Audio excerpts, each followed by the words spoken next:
Thank you very much for those very kind words and remarks of introduction. And we were chatting before this all started, and he made that comment about, you don't rise up through the ranks if you're a knucklehead. And I told him, I said, well, not usually. Some of us do slip through, but I hope that I fit in the former category. So I do appreciate the kind words that you said. And it's true, I was born and raised in Chicago. I do now live out in a town called Byron. It's out near Rockford, if you know the geography of Illinois. But I did work many, many years over here at the Riverside Armory, so I am your neighbor. I am familiar with this ceremony and the others that you do. I've been in your city hall, I've seen the mural, and I've worked with your citizens in the past. So it is truly a pleasure to be here with all of you today.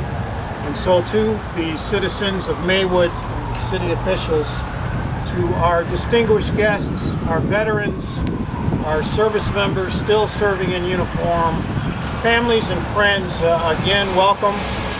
And thank you for this honor of being with you and sharing some time with you on this very significant day. And on behalf of Major General William Enyart, who is our Adjutant General for the Illinois National Guard, I wish to commend you on a very well-organized, well-executed, and very, very symbolic ceremony and memorial service. Now, I wrote those notes before you started having trouble with the electricity, but I don't take that back. I think this is a very well-run and, more importantly, very significant and very proper memorial service to our National Guard soldiers. And on a personal note, I just thank you for allowing me to come here and spend some time with you today. And as was already mentioned, since 1942, similar services for the 192nd Tank Battalion has been held in Maywood on the second Sunday of September for many, many years, and I don't think any year was skipped. And it is held to remember the incredible sacrifices. At first it was done to spur them on while they were still there, and then later to remember the many sacrifices made by a very small company of men that were serving their nation in the Pacific Theater during World War II. And as your own historical literature tells it, and as was already mentioned this afternoon, they were just kids. And like today, the troops that deploy, leave their families behind and go overseas, are just kids, only in their teens and in their 20s. Some of us are a little older, but most of these are kids going over serving their nation. Their buddies just down the street from the high school, they call them weekend warriors, just like they call us weekend warriors sometimes. But they were members of the 33rd Tank Company, which was part of the 33rd Infantry Division, a unit, a very large part of, at that time, of the Illinois Army National Guard, mostly in the northern part of Illinois. And they were all inducted into federal service in the 40s, and they became, as you know, Company B of the 192nd Tank Battalion. So 122 of these men left that armory, which stood in this city. They boarded that train, it was already mentioned. They went down to Fort Knox, Kentucky. They joined other National Guard soldiers from Wisconsin, Ohio, as well as Kentucky, and formed that battalion. And then they shipped out in 1941 to the Pacific Theater and served overseas. And was already noted on the 9th of April in 1942, Batan fell.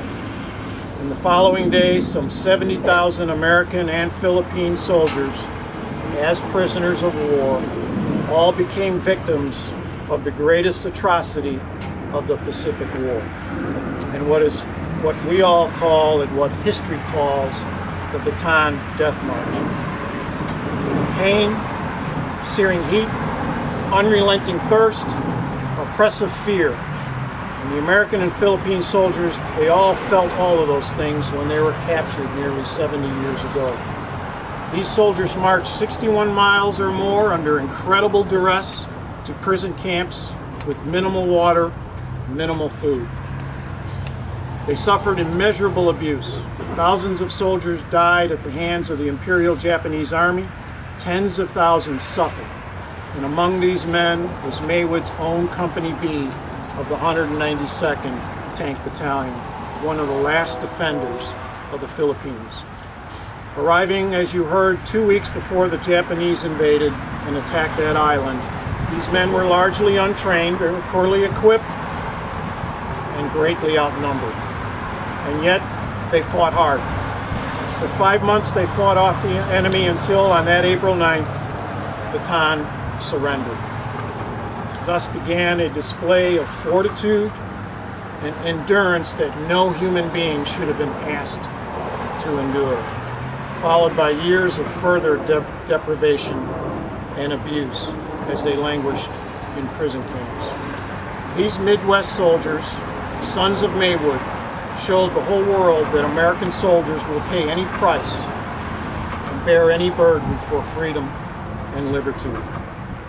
This is the legacy that Company B left for the 33rd Brigade, which exists today, a descendant of that division.